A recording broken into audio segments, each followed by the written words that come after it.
Robert Duvall, one of the greatest actors who ever lived, has left a legacy so vast, so devastating in its brilliance, that Hollywood may never recover from the silence he leaves behind. At 95. He was the last of a golden generation, the final survivor of a brotherhood that included Dustin Hoffman and Gene Hackman. A man who stared down 7 Academy Award nominations, who won the Oscar not by being the loudest in the room but by being the most true, a man who once said, "It's you underneath. You interpret somebody." Shocking as it is to say, the world never fully appreciated what it had while it had him. His heartbreaking humility kept him from the cultural pedestal his peers occupied. And yet he outlasted them all, in longevity, in craft, and in quiet. Unshakable dignity. But behind the composure and the genius lies a story not glamorous, but brutal. If Robert Duvall has ever moved you, made you feel the weight of a scene, stopped your breath with a single glance, hit like as a tribute to his unbreakable devotion to truth. This is the story of a man from San Diego who became the conscience of American cinema. A man who never chased fame, yet fame could never escape him. Robert Seldon Duvall was born on January 5, 1931, in San Diego, California. The beginning was not glamorous, but it was forged in discipline. His father, Rear Admiral William Howard Duvall, was a career naval officer, blustery, demanding, away more often than he was home. His mother, Mildred Virginia Hart Duvall, was an amateur actress and a distant relative of Confederate General Robert E. Lee. The family moved constantly, the way military families do, base to base, city to city, marked not by celebration, but by the restless impermanence of a life lived at the government's command. For a sensitive boy trying to find himself, there was no anchor, no hometown, no roots, no belonging. He grew up near the United States Naval Academy in Annapolis, Maryland. He attended Severn School in Severna Park, before moving through a series of institutions that demanded conformity from a young man who had no idea yet what he was. He nearly flunked out of Principia College in Elsa, Illinois, graduating in 1953 by the narrowest of margins. What few people know is that acting was not his dream, it was an emergency. His desperate parents, fearing their son would be drafted before finishing school, pushed him toward drama classes as a practical intervention to keep him enrolled. They recommended acting as an expedient thing to get through, he recalled later. I'm glad they did. The draft caught up with him anyway. From August 1953 to August 1954, Private First Class Duvall served in the United States Army. He was stationed at Camp Gordon in Georgia, where, in a brief but telling moment of fate, he appeared in an amateur production of the comedy Room Service, his first stage experience. When he was discharged, something had changed. A quiet fire had been lit. He arrived in New York City with almost nothing. He took a job sorting mail at the Manhattan Post Office. He clerked at Macy's. He drove a truck. He did what struggling dreamers do. He survived. But in 1955, everything pivoted. He enrolled at the neighborhood Playhouse School of the Theater, studying under the legendary acting teacher Sanford Meisner. His classmates? A barely known young man named Dustin Hoffman, and another desperate, fiery newcomer, Gene Hackman, 3 men. One cold apartment, an entire future of cinema waiting to be born. Then came 1962. Suddenly, everything changed. Writer Horton Foote, who had seen Duvall perform on stage, recommended him for a role in what would become one of the most beloved films in American history, To Kill a Mockingbird. The role, the reclusive, mysterious Boo Radley. Not a speaking part, not a star-making showcase in any conventional sense. And yet, in the film's final scene, Duvall's features soften. He smiles barely. The monstrous shadow of Boo Radley dissolves into a figure of heartbreaking gentleness. It is one of the most perfect moments in cinema history, and he did it without a single word of dialogue. Hollywood took note. For the next decade, he built his resume brick by brick, roll by roll, appearing in Alfred Hitchcock presents, The Twilight Zone, The Untouchables, and a string of small but meticulously crafted film appearances. He had no desire to be a movie star. He wanted to be an actor. There is a difference. It cost him years. By 1970, he had his first landmark ensemble role, Major Frank Burns in MASH*, Robert Altman's Savage War satire. The The performance was a masterclass in controlled pomposity. Critics smiled. The industry paid attention. But the real earthquake was still 2 years away. In 1972, Francis Ford Coppola cast him as Tom Hagen, the Irish-born consigliere of the Corleone crime family, in The Godfather. The film earned $245 million at the worldwide box office on a budget of just $6 million. It won 3 Academy Awards, including Best Picture. And amid Brando's thunder and Pacino's fire, Duvall was the quiet center of gravity. That held the entire film together. He received his first Oscar nomination for Best Supporting Actor. It was not his last. He reprised Tom Hagen in The Godfather Part 2 in 1974. Then came the seismic twin roles of 1979, Lieutenant Colonel Kilgore in Apocalypse. Now, delivering one of cinema's most quoted lines. I love the smell of napalm in the morning and Bull Meacham in The Great Santini. A brutal, tender portrait of a warrior father who couldn't turn off his ferocity at home. Both earned him Oscar nominations. By 1983, the long wait was over. Tender Mercies, written by his old collaborator Horton Foote, cast Duvall as Max Sledge, a broken-down country singer clawing his way back from alcoholism and despair. He drove 600 miles across Texas to prepare. He sang every song himself. He built the character from the ground up, from the inside out. On April 9, 1984, Robert Duvall walked to the Oscar podium in a cowboy tuxedo. He had won Best Actor. Everything looked triumphant from the outside. An Oscar. A legendary career. Recognition at the highest level of his craft. The world saw success. But the truth was different.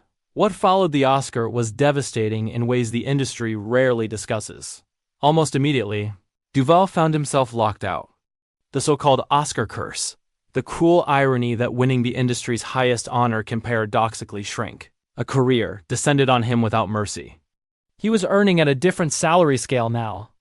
Hollywood viewed him, inexplicably, as too expensive for supporting roles and not quite movie star material for leading ones. It is heartbreaking when talent of that magnitude meets an industry's small imagination. The wound was sharpest in 1990. Francis Ford Coppola was filming The Godfather Part 3, a return to the family that had made Duvall's reputation.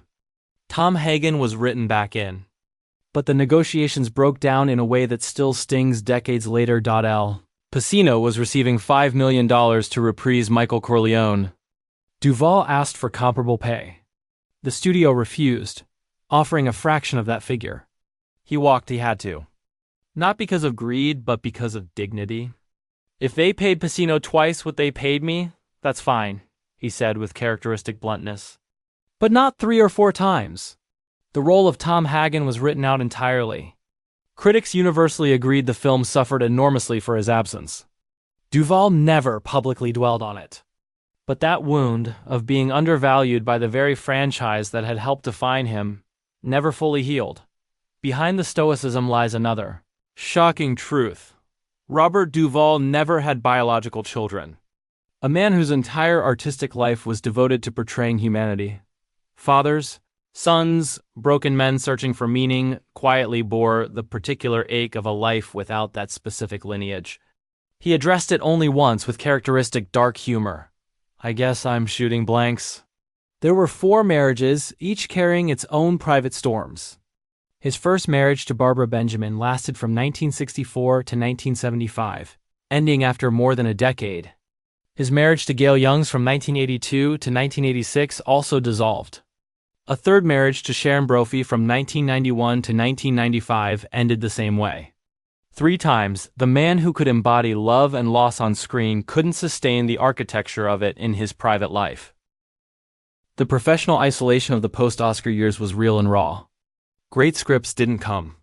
The phone was quiet in ways that felt tragic for a man of his gifts. Lesser projects, smaller budgets, a slow dimming of the spotlight that should have blazed brighter.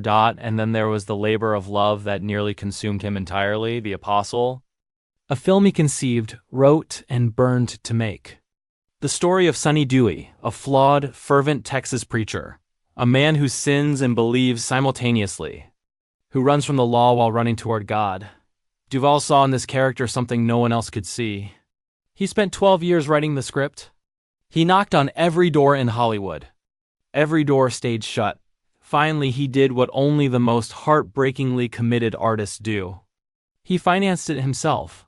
$5 million of his own money. He visited dozens of Southern churches to research the role. He lived inside this character for over a decade.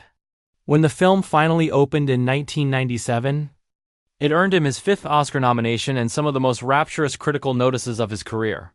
But the studio system had made him pay financially, emotionally, professionally, for daring to believe in something they wouldn't dot in his final years. The losses compounded in other, quieter ways. His old roommate and lifelong friend, Dustin Hoffman, had drifted away in health and time. His closest male friend, Gene Hackman, the man he had once shared an apartment and a dream with in New York City, died in 2025. A light went out in Duvall's world that no amount of time could replace. They had known each other for 7 decades, lived in the same cramped spaces, fought the same battles, become legends separately, but always with the knowledge that the other was still their Dot, then he wasn't Dot at 95. Robert Duvall had found something the earlier decades had denied him: stillness, peace, a life rooted in the red soil of a Virginia ranch, a place where the ground held Civil War history beneath it, where the land asked nothing of him except his presence. In 2005, he had married Luciana Pedraza, an Argentine filmmaker and architect born on his exact birthday, January 5, 1972. 41 years his junior, the world raised an eyebrow. But those who watched them knew this was not a transaction. This was a genuine and final love, the kind that doesn't explain itself. Together, they had founded the Robert Duvall Children's Fund, dedicated to helping impoverished families in northern Argentina. The man who never had biological children poured his paternal instincts into a different kind of legacy, one measured not in bloodlines, but in real, tangible relief for children who needed it. His net worth stood at an estimated $70 million, a figure he cared little about. The Virginia ranch was his real wealth. The history in the soil, the tango music, his great passion, the subject of his 2002 film Assassination Tango, still filled the rooms. In 2005, he received the National Medal of Arts, recognizing a lifetime of contribution to American culture. He appeared in The Judge in 2014, earning yet another Golden Globe nomination, proving the fire never dimmed. He worked until the work itself could no longer be sustained by the body that had carried it. For nearly a century. On February 16, 2026, Robert Duvall died peacefully at his Virginia home, surrounded by his wife Luciana and those who loved him. She wrote, "Yesterday we said goodbye to my beloved husband, cherished friend, and one of the greatest actors of our time. Bob passed away peacefully at home, surrounded by love and comfort. His passion for his craft was matched only by his deep love for characters, a great meal, and holding court." At 95, Robert Duvall stands as proof that greatness does not require spectacle, only truth. From San Diego to New York, from a post office clerk sorting mail in the cold to the Oscar stage in a cowboy tuxedo. From Boo Radley's wordless kindness to Kilgore's magnificent madness. From 3 broken marriages to a love found late on a Virginia ranch, in the arms of the woman who shared his birthday and his final years. He was never the loudest voice in any room. He was simply the most honest one. In a world of performance, Robert Duvall was the rarest thing, a man who couldn't pretend, on screen or off. He told the truth with his body, his stillness, his silence. He showed generations of actors and audiences alike that the quietest moments carry the most weight. If this story touched your heart, leave a tribute below. Share a moment when Robert Duvall's work reminded you that truth, raw, unadorned human truth, still exists in this world. And always will.